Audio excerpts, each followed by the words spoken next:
जय हिंद प्यारे बच्चों, कैसे हैं आप लोग। उम्मीद करेंगे कि आप लोग बहुत ही अच्छे होंगे। तो बच्चों, मैं आपके सामने लेकर के आ चुका हूँ लूसेंट किताब का साथियों निचोड़ जीके जीएस का शानदार क्लास बच्चों, जो कि डेली आप लोगों के लिए जीके जीएस का शानदार कक्षा प्रस्तुत करते हैं। इस क्लास में बच्चों जितने भी प्रश्न रहते हैं वो सारे प्रश्न PYQ रहते हैं, प्रीवियस ईयर क्वेश्चन बच्चों। लूसेंट का निचोड़ मेरे दोस्त, कुछ ऐसे प्रश्न भी रहते हैं जो आगामी एग्ज़ाम जो होने वाला है उसमें आने की 100% संभावनाएं हो, वैसे प्रश्न को लेकर के आता हूं।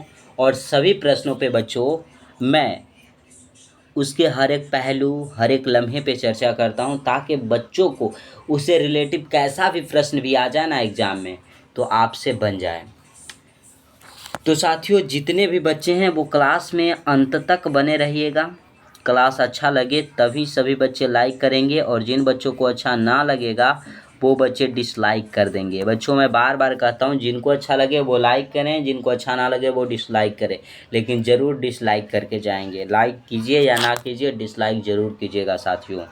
अपने दोस्तों के पास, भाई बहन, रिश्तेदारों के पास, सगे संबंधियों के पास शेयर कीजिएगा बच्चों, और ज़्यादा से ज़्यादा बच्चों तक शेयर कीजिएगा, ताकि आपके दोस्त लोग हैं, भाई बहन, जितने भी रिश्तेदार वाले लोग हैं वो हमारे साथ जोड़ करके क्लास करें और अपने एग्ज़ाम को और अपने कैरियर को ज़रूर बनाएं। चैनल को जो भी बच्चे सब्सक्राइब नहीं किए हैं दोस्त, वो चैनल को सब्सक्राइब कर लेंगे, और साथ ही साथ घंटी को दबाकर बेल आइकन को ऑल पे सेट कर लीजिएगा, ताकि जब भी क्लास लेकर के आएँ तो उसका नोटिफिकेशन मिले और आप डेली सही समय से क्लास अटेंड कर सकेंगे। PDF चाहिए दोस्तों,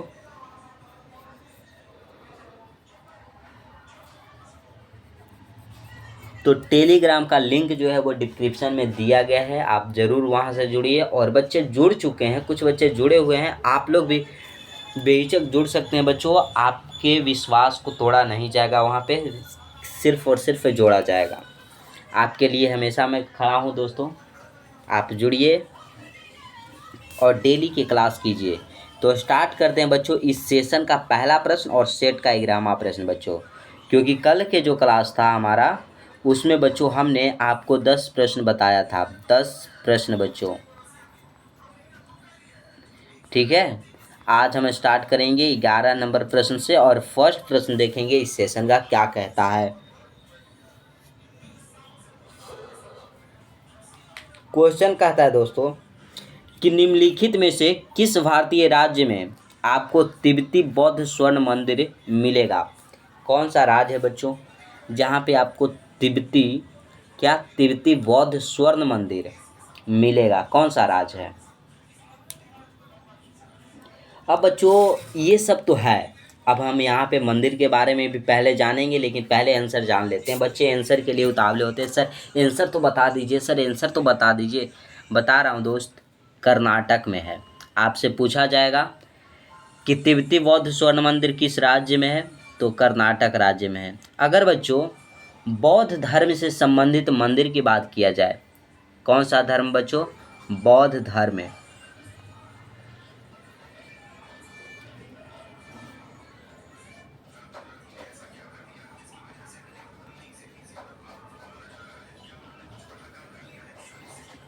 बौद्ध धर्म से संबंधित अगर मंदिर की बात किया जाए बच्चों, तो मैं आपसे पूछना चाहूँगा कि महाबोधि मंदिर कहाँ पे है। महाबोधि बच्चों, महाबोधि जो मेरे दोस्त मंदिर है, महाबोधि मंदिर, ये कहाँ पे है और किस राज्य में है दोस्तों, कौन से राज्य में है, तो आप लोग जानिएगा, बिहार में है दोस्तों। महाबोधि मंदिर बिहार में है, और बिहार में ही भगवान बुद्ध को ज्ञान की प्राप्ति हुई थी।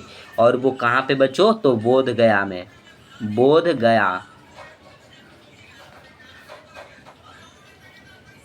क्लियर है दोस्तों, क्लियर है तो सभी बच्चे बताइएगा। महाबोधि मंदिर कहाँ पे है, बिहार में है, बोध गया में है दोस्तों। क्लियर है। अगर आपसे पूछा जाए बच्चों कि बटथाई मंदिर कहाँ पे है, दूसरा अगर क्वेश्चन पूछ दिया जाए आपसे कि वटथाई मंदिर, बटथाई मंदिर कहाँ पे है बच्चों, किस राज्य में है, ये कहाँ पे है बच्चों, कुशीनगर में है, कुशीनगर। क्लियर है दोस्त, कुशीनगर में है। कुशीनगर में ही बच्चों रामधन स्तूप मंदिर है। यहीं पे बच्चों रामधन स्तूप स्तूप मंदिर है कुशीनगर में ही बच्चों। कुशीनगर पड़ता है कहाँ तो जानते हैं, यूपी में पड़ता है, उत्तर प्रदेश में पड़ता है। महापरिनिर्वाण मंदिर भी बच्चों कुशीनगर में ही है। महापरिनिर्वाण जो मंदिर है वो कहाँ पे है तो बच्चों कुशीनगर में, उत्तर प्रदेश में। ये सब याद रखिएगा दोस्तों, ये सब बौद्ध धर्म से संबंधित है। और सारे मंदिरें हैं, जैसे महाबोधि मंदिर हो गया बच्चों, जो आप लोगों ने जाना बिहार के बोधगया में है। महापरिनिर्वाण मंदिर कुशीनगर उत्तर प्रदेश में, रामधन स्तूप मंदिर कुशीनगर में, बटथाई मंदिर कुशीनगर में। और हो जाता है बच्चों, याद रखिएगा ठीक से मठ बच्चों, मठ है ये तो मंदिर था ना, अब मठ देखिएगा, ठीक से मठ है, ठीक से मठ है। ये पूछा जाएगा कहाँ में है बच्चों तो लेह में है, लद्दाख की राजधानी लेह में है।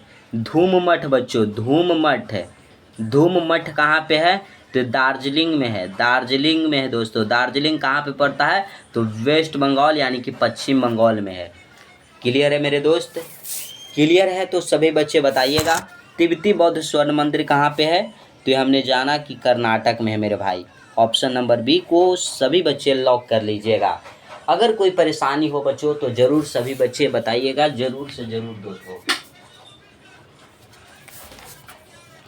तो अगले प्रश्न पे चले दोस्तों, अगले प्रश्न की ओर ध्यान दीजिएगा। सभी बच्चे बेहतरीन ढंग से क्लास को करेंगे और बारीकी से समझने का प्रयास करेंगे, और ज़्यादा से ज़्यादा प्रश्न को बच्चों क्लास में ही याद करने की प्रयास कीजिएगा कि याद हो जाए, दोबारा रिवीजन की ज़रूरत केवल पड़े, याद करने की ज़रूरत ना पड़े।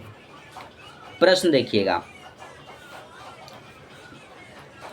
श्री ब्रह्मपुरीश्वर मंदिर भारत के किस राज्य में स्थित है? भारत के कौन सा राज्य है जहाँ पे स्थित है? आंध्र प्रदेश, तमिलनाडु, राजस्थान, मणिपुर। बताइएगा दोस्तों, सभी बच्चे बताइएगा कहाँ पे है। अब बच्चों हम जानेंगे राजस्थान के मंदिर के बारे में जानेंगे बच्चों। ब्रह्मदेव मंदिर कहाँ पे है तो राजस्थान में है। ब्रह्मदेव मंदिर बच्चों, मंदिर कहाँ पे है तो राजस्थान के बच्चों पुष्कर में है। पुष्कर मेला यहीं पे लगता है। पुष्कर मेला बच्चों जो कि ऊँट के लिए लगता है। किसके लिए लगता है दोस्त? ऊँट के लिए लगता है। तो क्लियर हो जाएगा। राजस्थान में कौन सा मंदिर है तो ब्रह्मदेव मंदिर हो जाएगा। आंसर की ओर चलते हैं बच्चों कि ब्रह्मपुरीश्वर मंदिर भारत के किस राज्य में है तो यह है तमिलनाडु में दोस्तों, तमिलनाडु में है। अब यहाँ से जो इम्पोर्टेंट मंदिर आएंगे वो हम आपको बताने वाले हैं। तमिलनाडु में बच्चों एक मंदिर है कुमारी अमन मंदिर। कुमारी अमन मंदिर बच्चों, अमन मंदिर। आपसे पूछा जाएगा कुमारी अमन मंदिर कहाँ पे है तो तमिलनाडु में हो जाएगा। मीनाक्षी मंदिर कहाँ पे है बच्चों?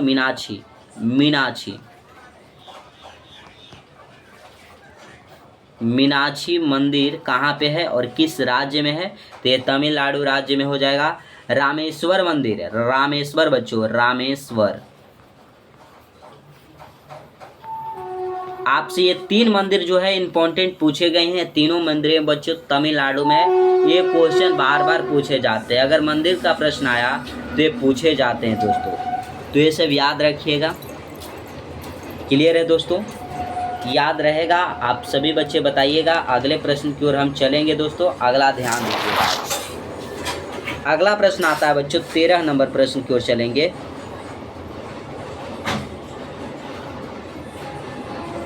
प्रश्न कहता है कथा सरित सागर किसने लिखी है? कथा सरित सागर जो है बच्चों ये किसने लिखा? सोमदेव, जयदेव, कालिदास, भास। आप लोग क्या बताइएगा? तो मेरे भाई कथा सरित सागर जो है वो सोमदेव ने लिखा है। किसने लिखा है बच्चों? सोमदेव ने लिखा है। कालिदास की रचना क्या है बच्चों जानते हैं? मेघदूत। मेघदूत किनकी रचना है? मेघदूत। मेघदूत मेरे दोस्त कालिदास का हो जाएगा। रघुवंशम, रघुवंशम रघुवंशम, रघुवंशम जो है बच्चों यह किसकी है, तो ये भी कालिदास का हो जाएगा। क्लियर है दोस्तों, क्लियर है। फिर इसी का रचना है बच्चों अभिज्ञान शाकुंतलम, अभिज्ञान शाकुंतलम, अभिज्ञान शाकुंतलम, शाकुंतलम। क्लियर है दोस्त। अभिज्ञान शाकुंतलम किनकी रचना है, तो ये कालिदास जी की रचना हो जाएगी। ठीक है। भास की रचना कौन सा है बच्चों, तो स्वप्न वासव दत्ता। क्या हो जाएगा, स्वप्न वासव दत्ता। स्वप्न वासव दत्ता जो है बच्चों ये किनकी रचना है, तो ये भास की रचना हो जाएगी। क्लियर है दोस्तों। जयदेव की अगर रचना की बात किया जाए तो गीत गोविंद किनकी रचना है, गीत गोविंद दोस्तों, गीत गोविंद किनकी रचना है, तो ये जयदेव की हो जाएगी रचना। क्लियर है मेरे दोस्त। अगले प्रश्न की ओर चलेंगे। अगला प्रश्न ध्यान दीजिएगा सभी बच्चे, प्रश्न को बच्चों बारीकी से समझिएगा, जो नहीं आता है वो प्रश्न नोट डाउन करते चलिएगा। पीडीएफ के लिए बच्चों टेलीग्राम से जुड़ जाइएगा। चैनल को सब्सक्राइब नहीं किए हैं वो चैनल को सब्सक्राइब कर लीजिएगा। प्रश्न है दोस्तों, कोलथोनाडु, बल्वुनाड तथा थेक्कुमक्कुर भारत के किस राज्य में प्राचीन अल्पकालिक साम्राज्य हुए थे, अल्पकालिक साम्राज्य हुए थे, बताइएगा कहाँ हुआ था बच्चों, गुजरात, कर्नाटक, केरल या बिहार। तो बच्चों केरल में हुआ था। क्लियर है। ऑप्शन नंबर सी को राइट कर लीजिएगा बच्चों, केरला। ठीक है मेरे दोस्त। अगला प्रश्न है, प्रश्न जो बच्चों आएगा आपको बारीकी से बताया जाएगा ताकि बच्चों को एग्जाम में कोई दिक्कत ना हो।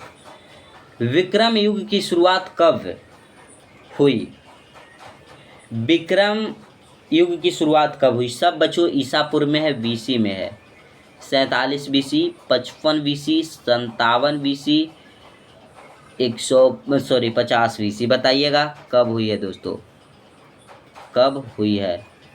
सब बच्चों किस में है, बीसी में है।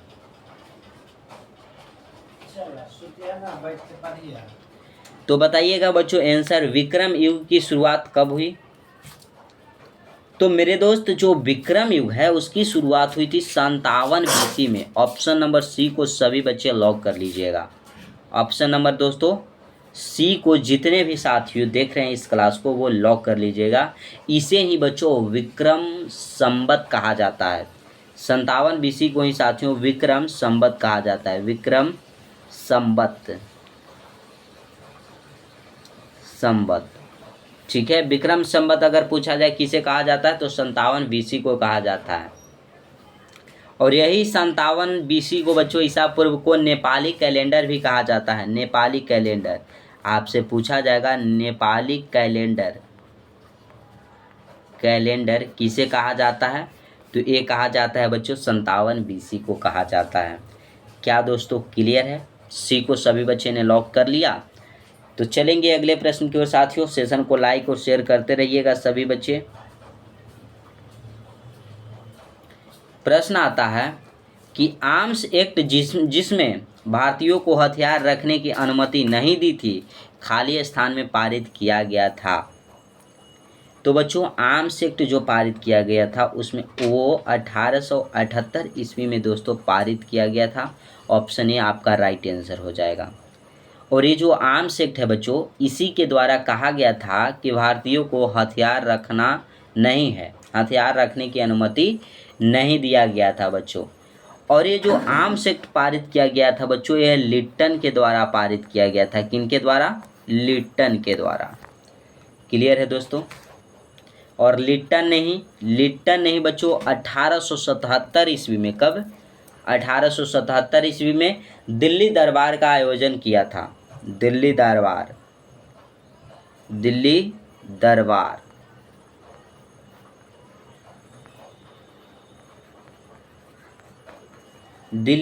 का बच्चों आयोजन किया था किसने, लिट्टन साहब ने। कब, 1877 ईस्वी में। और 1878 ईस्वी में बच्चों लिट्टन ने आर्म्स एक्ट भी पारित किया और एक वर्नाक्यूलर फ्रेश एक्ट भी बनाया था।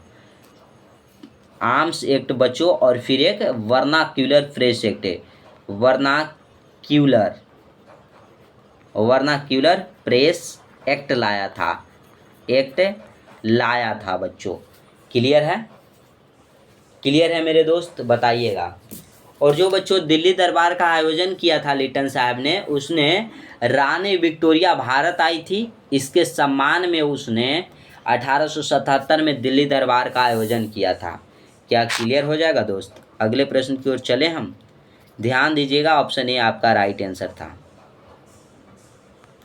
चंद्रनगर या चंदन नगर एक ही है। 23 मार्च 1757 को ब्रिटिश नौसेना द्वारा कब्जा कर लिया गया एक खाली स्थान उपनिवेश था।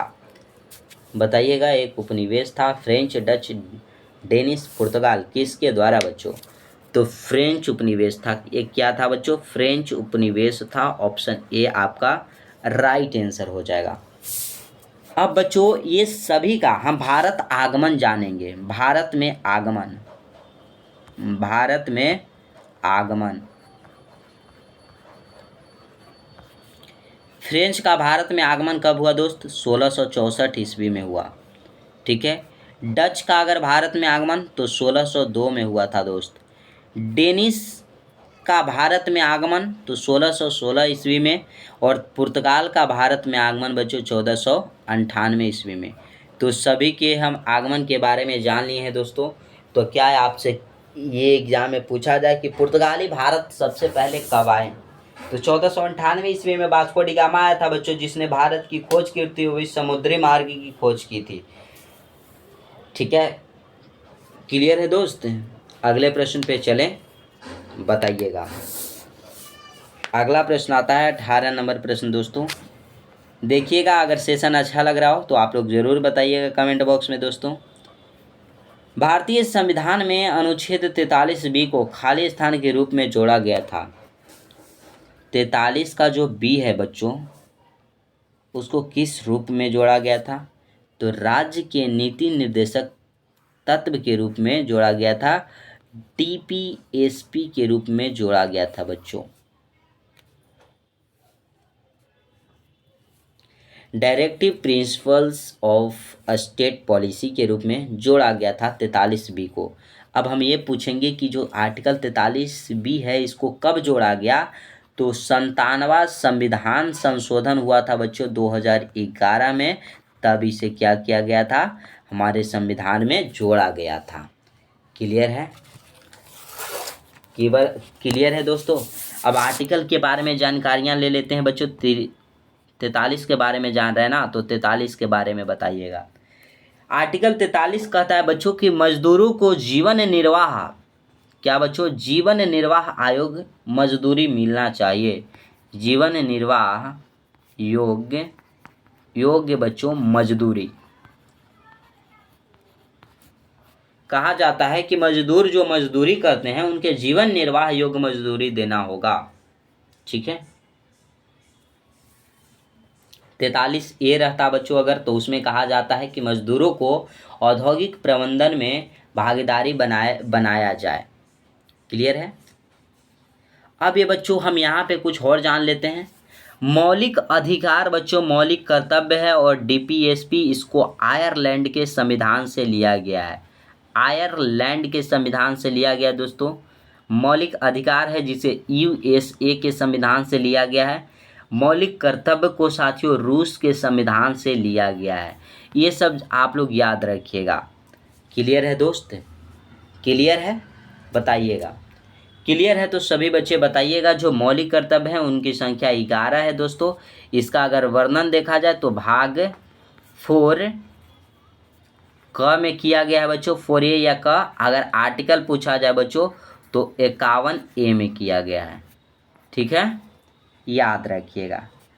राज्य के नीति निर्देशक तत्व का बच्चों वर्णन भाग 4 में किया गया है। ठीक है, ऑप्शन सी को लॉक कर लीजिएगा। अगला प्रश्न देखिएगा दोस्तों। ऐसे बताने लगेंगे तो पूरा पॉलिटी ख़त्म करना पड़ेगा यार एक ही क्लास में।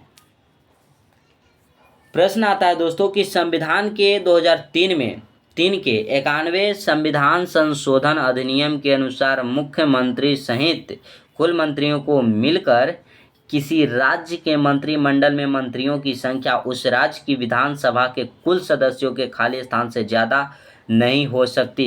तो 15% से ज़्यादा बच्चों नहीं हो सकती।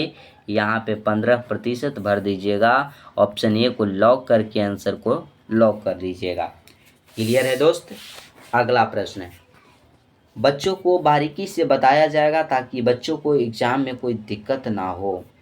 प्रश्न कहता है, भारतीय संविधान के अनुच्छेद 30 में किस अल्पसंख्यकों का उल्लेख है? कौन से अल्पसंख्यकों का उल्लेख है बच्चों?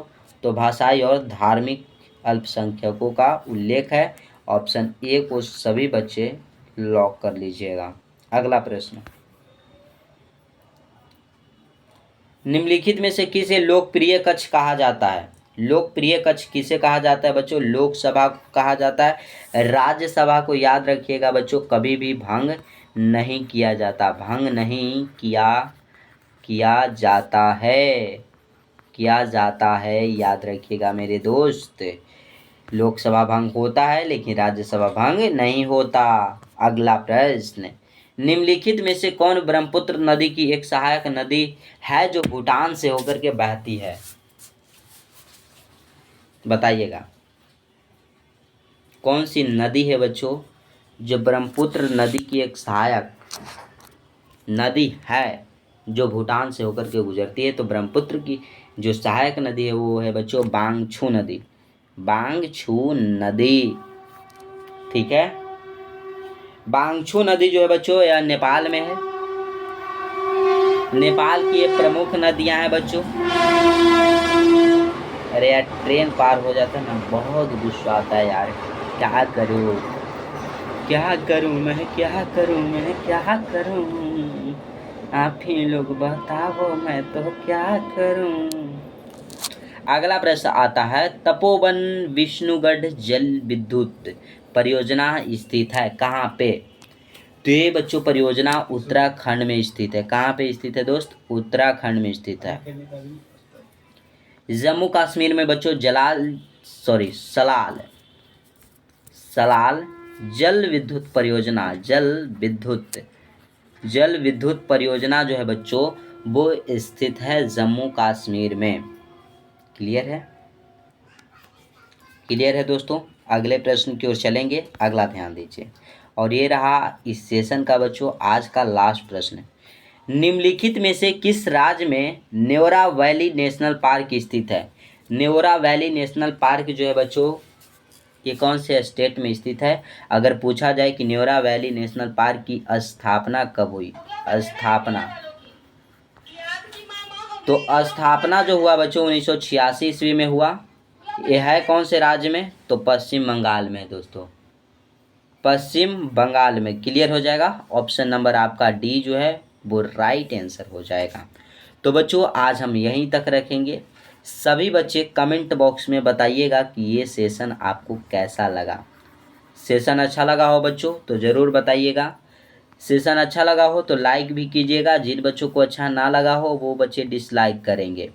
अपने दोस्तों के पास, भाई बहन, रिश्तेदारों के पास शेयर करना नहीं भूलिएगा। ज़्यादा से ज़्यादा बच्चों तक शेयर करेंगे दोस्तों, ठीक है। चैनल को जो भी बच्चे सब्सक्राइब नहीं किए हैं वो चैनल को सब्सक्राइब करके साथ ही साथ घंटी को दबाकर बेल आइकन को ऑल पे सेट कर लीजिएगा, ताकि जब भी क्लास लेकर के आएँ उसका नोटिफिकेशन मिले और आप सही समय से डेली क्लास अटेंड कर सकेंगे। PDF चाहिए दोस्तों तो टेलीग्राम का लिंक जो है वो डिस्क्रिप्शन में दिया गया है। सभी बच्चे टेलीग्राम से ज़रूर जुड़िएगा। तो आज यहीं तक रखेंगे। जय हिंद साथियों।